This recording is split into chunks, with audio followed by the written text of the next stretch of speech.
जरा सोचिए, आप गूगल जैसी टॉप कंपनी में सीनियर इंजीनियर हैं, बढ़िया आपकी सैलरी है, शानदार आपकी लाइफस्टाइल है और दुनिया की सबसे बड़ी टेक्नोलॉजी का आप हिस्सा भी हैं। सुनने में सब कुछ बहुत परफेक्ट लग रहा है ना? लेकिन सच्चाई ये है कि इतने सालों की मेहनत के बाद भी आपकी जिंदगी टेम्पररी वीजा के भरोसे टिकी है। घर अगर आप लीज करते हैं तो सिर्फ 1 साल के लिए होता है।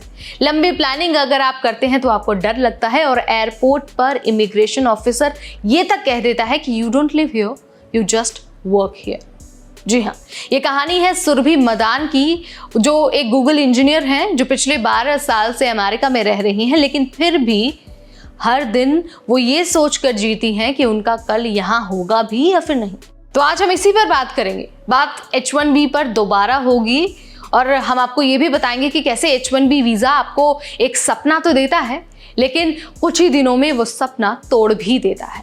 नमस्कार, मैं हूं नेहा आपके साथ और आप देखना शुरू कर चुके हैं NBT टेक ऐप। तो भाई, सुरभि मदान जो इंजीनियर हैं वो 2013 में अमेरिका आई थी ब्राउन यूनिवर्सिटी में पढ़ाई करने।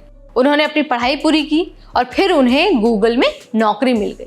2017 में उन्होंने H1B वीजा के लिए अप्लाई किया और किस्मत ऐसी थी कि भाई पहली बार में ही उन्हें H1B वीजा अलॉट कर दिया गया। लेकिन यहाँ पर एक ट्विस्ट है। ट्विस्ट ये है कि H1B वीजा लॉटरी सिस्टम पर चलता है। मतलब लाखों लोग अप्लाई तो करते हैं, लेकिन मौका बस कुछ हजार लोगों को ही मिलता है। यानी कि प्रोबेबिलिटी करीब 1/3 होती है।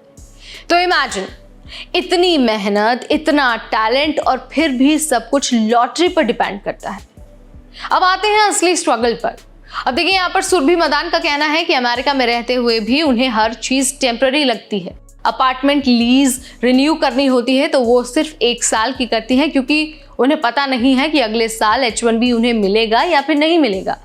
कार चलाते वक्त भी एंग्जाइटी होती है कि कहीं गलती हुई और कोई केस बन गया तो वीजा तो खतरे में पड़ सकता है। इसके अलावा सुरभि टैक्स फाइलिंग में भी डरती हैं कि कोई छोटी सी गलती भी उनके लिए बड़ी मुसीबत ना बन जाए।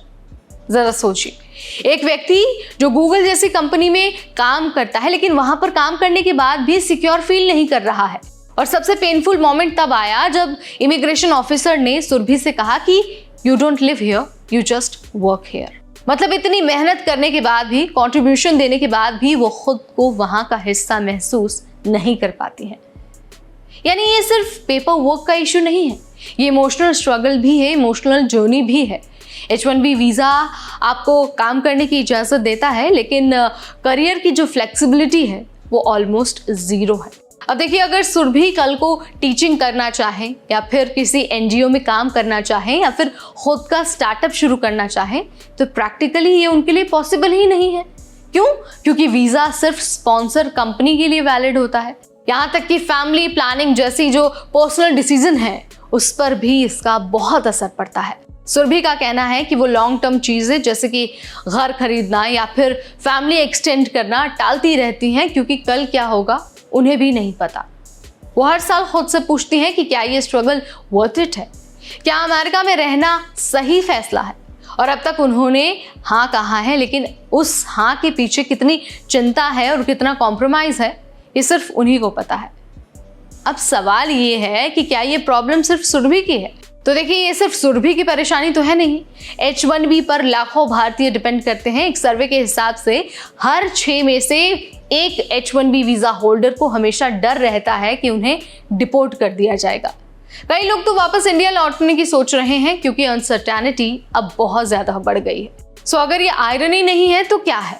दुनिया के सबसे टैलेंटेड ब्रेन्स, जिसकी वजह से अमेरिका की टेक इंडस्ट्रीज आगे बढ़ रही हैं, चल रही हैं, वही लोग वहां पर सिक्योर फील नहीं कर पा रहे हैं।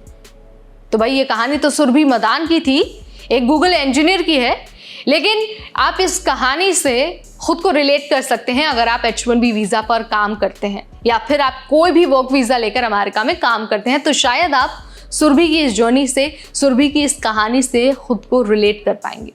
तो आप मुझे कमेंट के जरिए बताइए, अगर आप भी H1B वीज़ा पर काम करते हैं तो आपकी क्या परेशानियां हैं।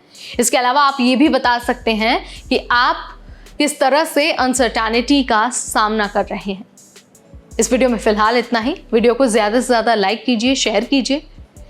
हम फिर आएंगे नई वीडियो, नई जानकारी और नए अपडेट के साथ। Till then, this is me Neha Upadhyay, signing of.